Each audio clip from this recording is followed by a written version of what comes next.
कौन नहीं बन सकता, उसमें आता है बॉडी कॉर्पोरेट। बॉडी कॉर्पोरेट मतलब कंपनी, मतलब कोई कंपनी का ऑडिटर नहीं बन सकती। सिर्फ और सिर्फ एलएलपी या पार्टनरशिप फॉर्म या एक इंडिविजुअल बन सकता है, जो हमने क्वालिफिकेशन में पढ़ा था।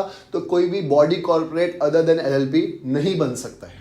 दूसरा, employer officer of the company, मतलब अगर मैं कंपनी में जॉब कर रहा हूं, मतलब मैं कंपनी का एम्प्लॉय हूं या उसका ऑफिसर हूं, तो even though I am a chartered accountant, even though मैं प्रैक्टिस भी कर रहा हूं, तो भी मैं उस कंपनी का ऑडिटर नहीं बन सकता। क्यों? क्योंकि मैं उस कंपनी का एम्प्लॉय हूं, मैं उस कंपनी का नमक खाता हूं। तो मैं उसके खिलाफ कैसे बोल पाऊंगा या उसके इंडिपेंडेंट ओपिनियन कैसे दे पाऊंगा? तो मेरा ओपिनियन कैसा हो जाएगा? बायस्ड हो जाएगा। इसलिए भी एक एम्प्लॉय या ऑफिसर जो होता है वो कंपनी का ऑडिटर नहीं बन सकता है। तीसरा, अ पर्सन हु इज पार्टनर और इज एम्प्लॉयमेंट ऑफिसर। कहने का मतलब क्या है? जो कंपनी में जॉब कर रहा है वो पर्सन तो नहीं बन सकता, उसका कोई पार्टनर या उसका कोई एम्प्लॉय भी नहीं बन सकता। मतलब अगर मैं कंपनी में जॉब नहीं कर रहा लेकिन मेरा पार्टनर जॉब कर रहा है, तो मेरा पार्टनर तो नहीं बन सकता क्योंकि वो एम्प्लॉय है, पर मैं भी नहीं बन सकता। क्यों? क्योंकि मेरा पार्टनर एम्प्लॉय है। तो कहने का मतलब एक एम्प्लॉय खुद भी नहीं बन सकता और एम्प्लॉय का पार्टनर या एम्प्लॉय का एम्प्लॉय भी नहीं बन सकता कंपनी का ऑडिटर, क्योंकि वापस से वो ऑनेस्ट या इंडिपेंडेंट ओपिनियन नहीं दे पाएगा। चौथा, a person is indebted to the company for amount exceeding rupees a prescribe amount. कहने का मतलब मैंने कंपनी से उधार लिया है और वो उधार का अमाउंट अभी फिलहाल 5 लाख चल रहा है, विच कीप्स ऑन चेंजिंग, इसलिए प्रिस्क्राइब अमाउंट बोलते हैं। तो ऐसा पर्सन जिसने कंपनी से उधार लिया या कंपनी को पैसे देने हैं उसको 5 लाख रुपए से ज्यादा, तो ऐसा पर्सन भी नहीं बन सकता। इन द सेम वे, ऐसा पर्सन जिसने गारंटी दी है थर्ड पर्सन को, उसने उधार नहीं लिया लेकिन थर्ड पर्सन को गारंटी दी है, तो भी वो नहीं बन सकता। फॉर एग्जाम्पल, आपको इजी भाषा में समझ में, इसलिए फॉर एग्जाम्पल मैंने कंपनी से लोन लिया है 5 लाख रुपीज से ज्यादा का, तो मैं नहीं बन सकता। पर मैंने लोन नहीं लिया, किसी और पर्सन ने लोन लिया, मैंने उसकी गारंटी दी है, तो वो उसने लोन लिया तो वो तो नहीं बन सकता, लेकिन मैंने गारंटी दी है तो मैं भी नहीं बन सकता। तो उसको बोलते हैं person who is indebted to the company for amount exceeding a prescribe amount, लिखेंगे आप 5 लाख क्योंकि इट कीप्स ऑन चेंजिंग, और who has given guarantee to third person who is indebted to the company for amount which is prescribed। Simple है, एकदम easy.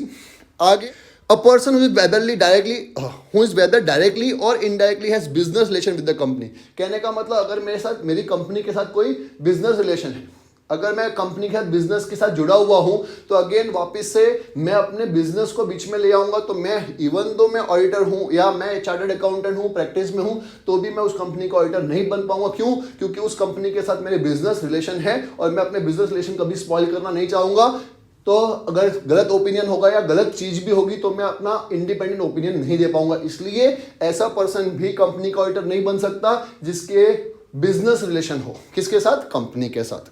या फिर a person whose relative is a director, अगर मेरा एक relative जो है वो कंपनी का डायरेक्टर है तो भी मैं नहीं बन सकता।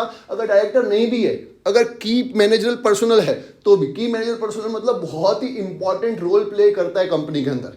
कहने का मतलब अगर मेरा कोई रिलेटिव कंपनी का डायरेक्टर है तो मैं उस कंपनी में ऑडिटर नहीं बन सकता। अगर डायरेक्टर नहीं भी है, कोई की मैनेजरल पर्सनल है, मतलब डायरेक्टर नाम से नहीं है लेकिन फिर भी मैनेजमेंट में बहुत इंपॉर्टेंट रोल प्ले करता है, तो भी मैं ऐसी कंपनी का ऑडिटर नहीं बन सकता क्योंकि मेरा रिलेटिव वहां पे बहुत इंपॉर्टेंट पोजीशन ऑक्यूपाई करता है। आगे, a person is full time employment elsewhere, अगर मैं कहीं और जॉब कर रहा हूं फुल टाइम, तो भी मैं कंपनी का ऑडिटर नहीं बन सकता। क्यों? क्योंकि कंपनी के ऑडिटर बनने के लिए बहुत रिस्पॉन्सिबल पर्सन चाहिए होता है। अगर वो फुल टाइम कहीं और जॉब कर रहा है तो साथ साथ में मैनेज नहीं कर पाएगा। इसकी वजह से भी ऐसा पर्सन जो फुल टाइम जॉब कर रहा है कहीं और, वो पर्सन भी कंपनी का ऑडिटर नहीं बन सकता है। आगे, a person who has been convicted by the court, कहने का मतलब मेरे को कोर्ट ने कन्विक्ट किया, कन्विक्ट किया मतलब जेल में डाल दिया कोई ऐसे ऑफेंस के लिए जिसमें मॉरल ऑफेंस इन्वॉल्व है या जिसमें फ्रॉड इन्वॉल्व है, और ऐसी पनिशमेंट को खत्म हुए 10 साल हुए नहीं है, तो इन शॉर्ट 10 साल तक वो पर्सन कंपनी का ऑडिटर नहीं बन सकता जिसको कोर्ट ने कन्विक्ट किया है या जेल में डाल दिया है किसी ऐसे ऑफेंस के लिए जिसमें फ्रॉड और मॉरल ऑफेंस शामिल है। सिंपल है।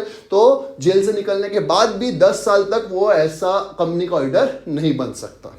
और लास्ट में, अ पर्सन अपॉइंटेड, अब समझ लीजिए कि एक पर्सन है, वो लिखा है a person appointed an auditor of the company attracts any of the above disqualification after his appointment shall be vacate is office. कहने का मतलब क्या है? अगर मैं समझ लीजिए, खाली एग्जाम्पल के फॉर्म में समझा रहा हूं ताकि ये पॉइंट आपको अच्छे से समझ में आ जाए कि मैं कंपनी का ऑडिटर अपॉइंट हो गया और कंपनी का ऑडिटर अपॉइंट हुआ तब मेरे अंदर कोई डिस्क्वालिफिकेशन नहीं थी, लेकिन अपॉइंट होने के बाद मैंने इतने लिस्ट में से कोई भी डिस्क्वालिफिकेशन अट्रैक्ट कर ली। फॉर एग्जांपल मैंने कंपनी के सिक्योरिटीज खरीद ली, शेयर्स खरीद लिए बहुत सारे, समझ में आए। तो अगर मैंने कोई डिस्क्वालिफिकेशन अट्रैक्ट कर ली है तो इमीडिएटली मुझे अपना ऑफिस, दैट इज जो ऑडिटर की पोजीशन है उसको ऑफिस बोलते हैं, तो उस ऑफिस को वेकेट करना पड़ेगा। वेकेट करना पड़ेगा मतलब खाली करना पड़ेगा, और ऐसी वैकेंसी को हम लोग बोलेंगे कैजुअल वैकेंसी।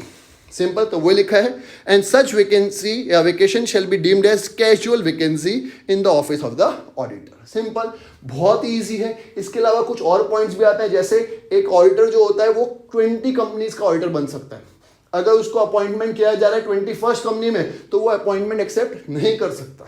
अगर वो 21st कंपनी में भी ऑडिटिंग एक्सेप्ट करता है तो वो डिस्क्वालीफाइड हो जाता है। वैसे ही अगर वो होल्डिंग कंपनी में डिस्क्वालीफाइड है तो ऑटोमेटिकली सब्सिडरी कंपनी में भी डिस्क्वालीफाई हो जाता है।